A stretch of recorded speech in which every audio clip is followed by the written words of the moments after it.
우리에게 주시는 하나님의 말씀은 사무엘하 10장 1절에서 5절까지의 말씀입니다. 사무엘하 10장 1절에서 5절까지의 말씀을 교독하시고 마지막 절은 함께 합독하겠습니다.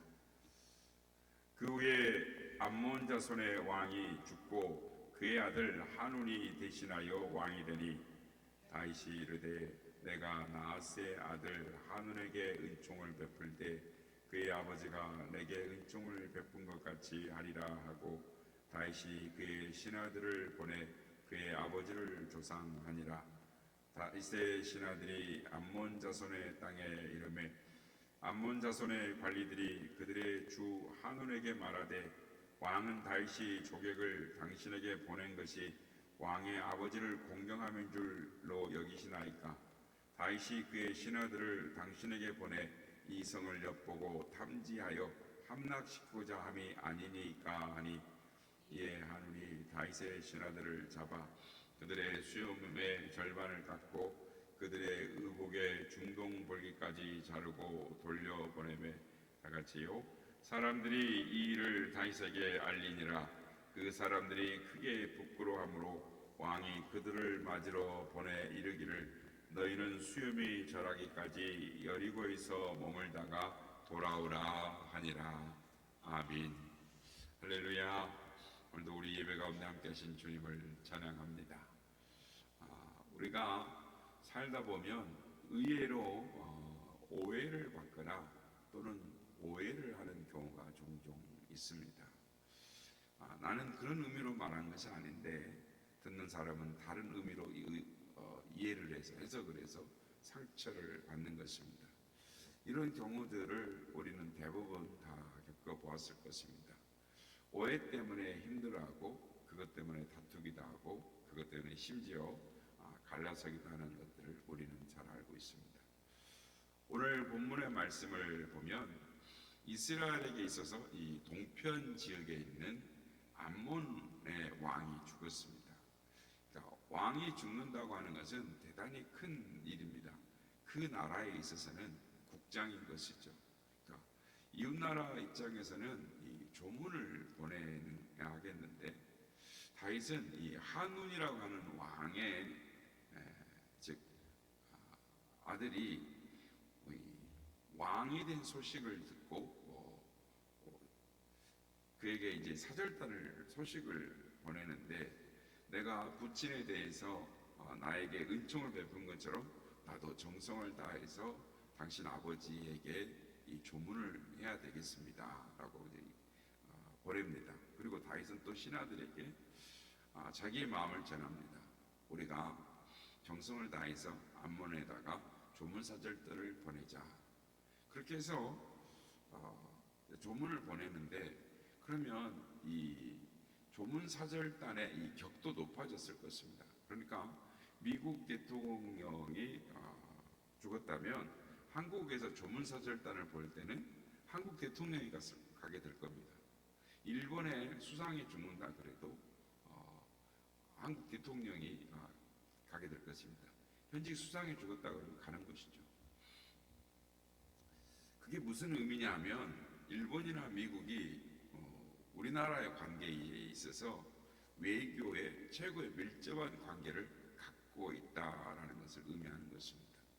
저 아프리카의 이름 모를 나라의 왕이 죽었거나 또 대통령이 죽었다고 한다면 이 외교통상부 장관이라든지 또는 대사를 특사로 보내지 대통령이 지적하지 않는 것입니다.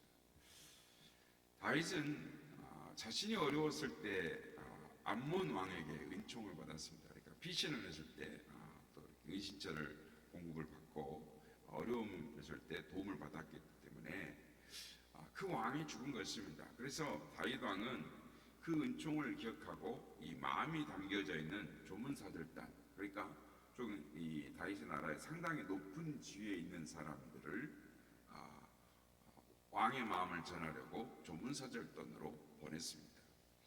그렇게 해서 이스라엘의 조문사절단이 암몬이라는 하는 이웃 나라를 방문하게 됩니다. 그런데 암몬의 방백들이 새로운 왕 한운에게 조언을 말하기를, 왕이시여, 지금 이웃나라 이스라엘에서 사절단이 왔는데 그것을 순수하게 받아들이면 안 됩니다. 그 다윗 왕이 부친을 존경하는 마음으로 사절단을 보냈다고 생각하십니까? 우리가 생각하기에 다윗이 그 신복들을 보내어서 우리나라를 엿보고 탐지하려고 보낸 것이라고 생각이 됩니다 라고 말을 합니다. 우리는 이 무슨 일을 하든지 이 누구를 만나든지 이 전 이해가 중요합니다. 그러니까 선입견이라고 하는 것이죠. 만약에 제가 어떤 성도를 한번 만나러 가려는데 처음 이제 만난 성도인데 그 가정을 신방하거나 그 사람을 만나러 갈 때 누군가가 저에게 조언을 이렇게 해준다고 생각해 보십시오. 목사님, 지금 누구를 만나려고 가시려고 하시죠? 그러면 제가 예, 몇 시에 그분을 만나려고 합니다. 그러면 목사님, 사전에 조금 그 사람에 대해서 알고 가시는 게 좋을 것 같습니다. 무슨 이야기인지요? 그 사람이 이렇고 저렇고 이런 사람입니다. 쭉 이야기해 주고 나서 그 사람은 위험한 사람이고 그 사람은 정직하지 않은 사람이고 그 사람은 불순한 사람입니다 라는 말을 듣게 되면, 그러면서 그런 사람인 줄 알고 미리 조심하시고 만나십시오 라고 정보를 저에게 준다면 제가 그분을 만났을 때 선입견이 작용하겠죠. 그래서 조금 그 사람은 조금 불쌍한 사람이다, 정직하지 않는 사람이다, 이 사람은 조금 그렇다는데 라고 생각하는 그 사람을 만나면 좋은 만남이 이루어지지 않을 것입니다. 그러니까 다윗 왕이 암몬 왕에게 사절단을 보냈는데 조문을 마음과 뜻을 다해서 정성껏 조문을 하는데 암몬의 신하들이 그걸 악의적으로 해석을 했습니다. 그리고 악의적인 조언에 왕이 들었습니다. 결국 다윗 왕의 조문 사절단을 잡았습니다. 무슨 이야기냐면 포로로 잡았다라는 거예요. 조문 사절단이 왔는데 왕 들어오게 하는 게 아니고 국경에서 잡은 겁니다. 성 밖에서. 그리고 나서 신하로서 이웃 나라의 사절단으로서 정중히 대접을 한 것이 아니고 포로로 잡아서 수염의 절반을 깎아버렸습니다. 그러니까 수염이라는 게 예전에는 수염이라는 건 권위의 상징이었습니다. 그런데 그 수염을 절반을 깎아버린 것입니다.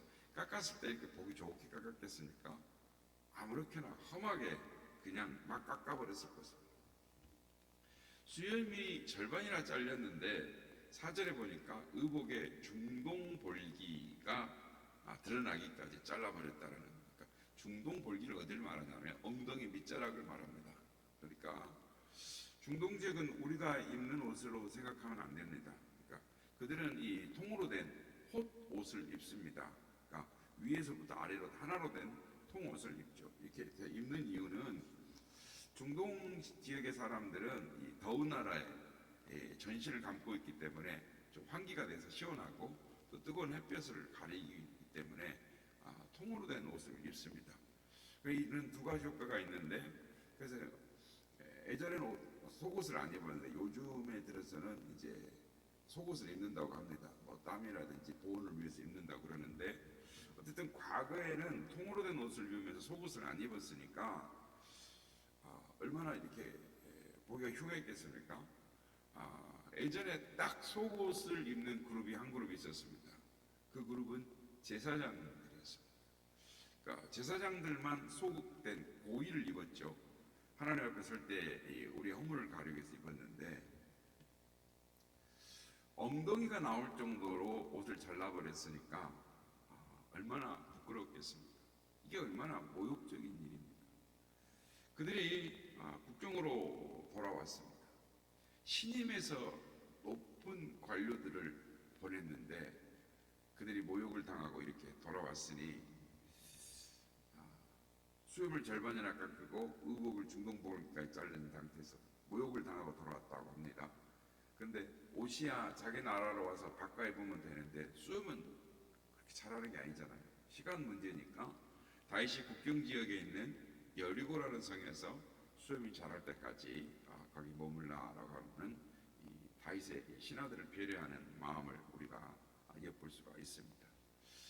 사랑하는 성도 여러분, 우리는 이 짧은 본문에서 우리는 이 다윗 왕의 선의를 암몬의 신하들이 잘못된 이 해석, 잘못된 조언을 통해서 악의적으로 행동하는 이 암몬 왕 한온에 대해서 보게 됩니다. 때때로 그래서 우리의 선의가 다른 이에게는 악의적으로 해석되어지고 받아들여지는 경우가 있습니다. 저는 이 악의적인 왜곡에 대해서 생각할 때 제일 먼저 우리에게 악의적인 왜곡을 한 창세기 3장 1절, 즉 하나님의 사랑과 은혜에 대해서 멀어지게 했던 사단 마귀의 악의적인 왜곡이 생각이 납니다. 하나님께서 아담과 하와를 지으시고 보기에 좋았다라고 말씀하셨습니다. 하나님의 형상대로 지음을 받았기에 그 누구보다도 하나님의 뜻을 잘 알고 하나님이 그들에게 모든 것을 주셨습니다. 생육하고 번성하고 땅에 충만하고 땅을 다스리고 땅을 정복하라고 온 세상을 준비해 주셨습니다. 먼저 땅에 있는 모든 것들을 다 준비해 주시고 그리고 나서 사람을 제일 나중에 지으면서 그것들을 정복하라라고 미리 다 배려하고 준비해 주신 것이죠. 그러니까 땅에 있는 모든 것은 아담과 하와를 위한 축복의 모든 것이었습니다. 바라보는 것마다 대하는 것마다 하나님의 배려요 사랑이요 은혜였습니다. 그저 하나님만 생각하면 찬송이요 하나님만 생각하면 감사였습니다. 하나님에 대해서 단 1%도 왜곡하거나 의심하지 않았습니다. 하나님께서 말씀하셨습니다. 이 땅에 있는 모든 것들은 너희들을 위해서 내가 선물로 일궈놓은 것이다.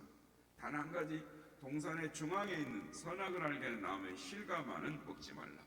그것을 먹는 날에는 정령 죽으리라. 그들은 주님의 말씀에 주님의 제안에 대해서 전폭적으로 순종하고 수용했습니다. 단 한 번도 그 말씀에 대해 의심하지 않았습니다. 그런데 3장 1절에 보니까 어느 날 뱀이 하와에게 찾아왔습니다. 하나님이 참으로 동산의 나무의 실과를 먹지 말라 하더냐? 하나님께서 아담과 하와에게 모든 것을 주셨습니다. 그리고 동산 중앙에 선악을 알게 하는 나무 하나만 먹지 말라. 하나님 말씀의 언약의 상징으로서 그것을 손에도 대지 말라 그랬어요. 내가 먹는 날에 정령 죽으리라 말씀하십니다. 영어 성경에 보면은 you must die.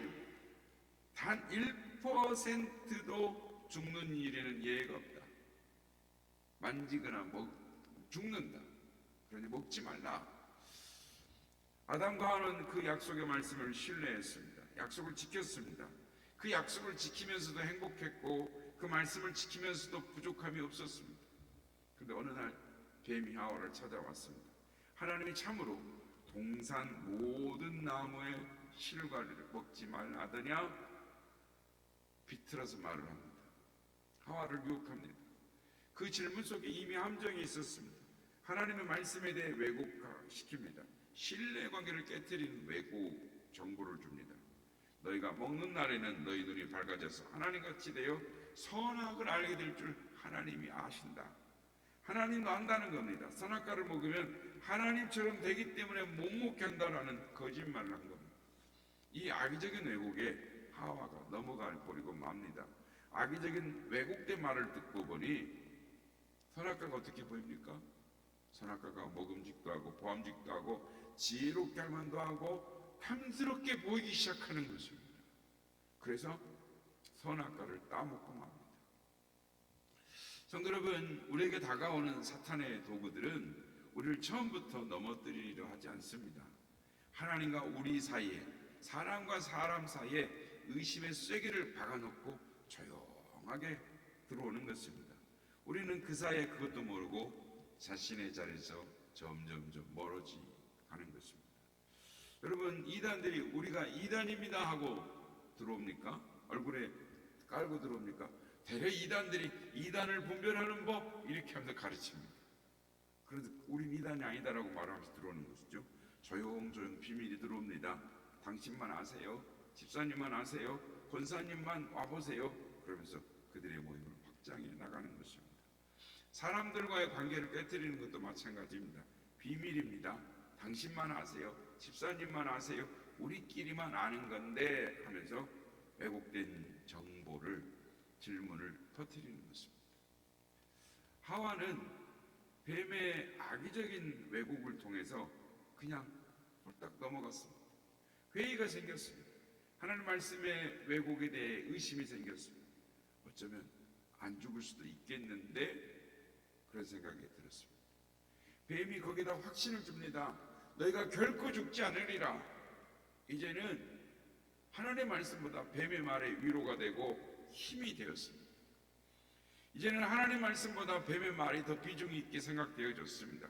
그러고 나서 선악을 알게 하는 동산의 중앙에 선악과를 쳐다보니까 복음직도 하고 보암직도 하고 먹음직도 하고 지혜롭게 할 만큼 탐스럽게 보이기 시작하는 것입니다. 하나님의 말씀의 비중은 땅에 떨어져 버렸습니다. 뱀의 이야기가 그의 생각을 지배하기 시작했습니다. 성도 여러분, 무섭지 않습니까? 이 세상은 하나님의 자녀들을 그냥 믿음으로, 신앙으로, 기도로, 말씀으로 살도록 놓아두지 않습니다. 더구나 우리가 기도하려고 하면, 말씀으로 살려고 하면, 더 신앙으로 살려고 하면 마귀는, 대적 원수 사탄은 더욱 극성을 부리는 것입니다. 여러분, 신앙에서 멀어져 보십시오. 사탄 마귀는 쳐다보지도 않습니다. 왜요? 가만 놔두고 또 지가 알아서 죽을 건데, 가만 놔둬도 지가 하나님의 축복 가운데서 멀어져 갈 텐데 마귀가 왜 건드리겠습니까? 그러나 우리가 열정적으로 기도하고 말씀대로 살려고 하고 믿음으로 살려고 하면 사탄 마귀는 긴장하는 것이죠. 사랑하는 성도 여러분, 이런 악의적인 왜곡에 대해서 우리가 어떻게 해야 이런 악의적인 왜곡에서 자유로울 수가 있겠습니까? 어떻게 하면 이런 도전과 유혹에서 자유로워질 수가 있겠습니까? 바른 신앙의 길을 갈 수 있겠습니까? 25살 날 젊은 나이에 중국 내지에서 평생을 헌신했던 허드슨 테일러라는 선교사가 있습니다. 중국 내지가 어렵고 열악한 환경이죠. 그런데 그가 늘 기쁨과 감사가 그의 삶 속에서 끊이지 않았습니다. 사람들이 그를 보면서 늘 의아해했습니다. 어느 날 사람들이 그에게 물었습니다. 어떻게 일생을 선교사로 보낼 수 있습니까? 어떻게 그러면서도 이 열악한 환경에서 행복할 수 있는 비결이 무엇입니까? 그런 질문을 받을 때마다 이렇게 대답을 했다고 합니다. 나의 헌신과 행복의 비결은 하루를 어떻게 시작하느냐에 달려 있습니다 라고 말을 했다는 것입니다. 예를 들면 음악회 연주자가 음악회가 시작되기 전에 악기를 조율하듯이 연주자가 음악회가 끝난 다음에 조율을 하지도 않고 있다가 이 조율되지 않은 악기를 가지고 연주하다가 이거 음이 안 맞네. 그리고 나서 음악회가 끝난 다음에 조율을 한다면 그 연주자는 지혜롭지 못한 연주자일 것입니다. 지혜로운 사람은 그 연주가 시작되기 전에 조율을 할 것입니다. 마찬가지입니다. 저는 아침에 일어나면 하루가 시작되기 전에 하나님의 뜻에 나의 생각을 맞추는 일부터 시작합니다. 그러면 인생이 보람되고 행복해지기 마련입니다. 평생을 중국 내지 선교사로 평생을 물의 혜택을 받지 못하고 살아도 평생을 행복하게 살 수 있는 비결이 여기에 있습니다 라고 말을 했습니다. 그렇습니다. 허드슨 테일러는 하나님의 생각에 자신의 생각을 맞추는 조율을 매일 아침 했다는 것입니다. 그것이 평생 사명을 감당하고 평생 감사로 살 수 있는 비결이었다라는 것입니다. 나는 날마다 아침에 일어나면 하루가 시작되기 전에 하나님의 뜻에 나를 조율하는 것부터 시작한다.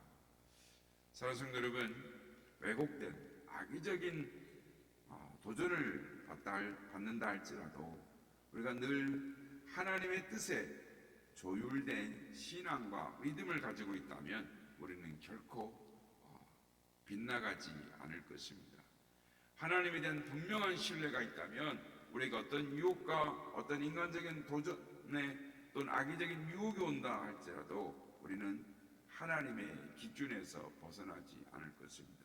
바라기는 허든슨 테일러의 그 고백처럼 하루가 시작되기 전에 매일 하나님의 뜻에 우리의 마음을, 우리의 생각을 조율하는 하나님 기준에 맞추는 우리 모두가 다 되시기를 예수님의 이름으로 축복합니다. 세상의 어떤 신을 버리고 하나님 이름 높여 계세 온전한 백성 모두 나와서 다같이 하나님만 섬기세 세상의 어떤 우상 버리고 인간의 모든 고리여나와 거짓과 무리 모두 버리고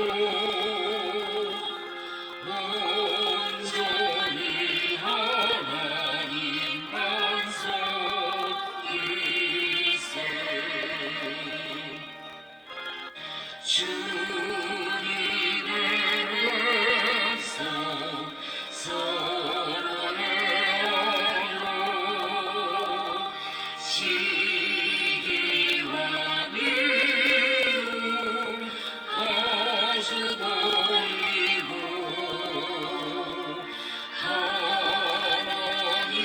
하나님만이 홀로 섬기는 천국을 하소이라 주소서.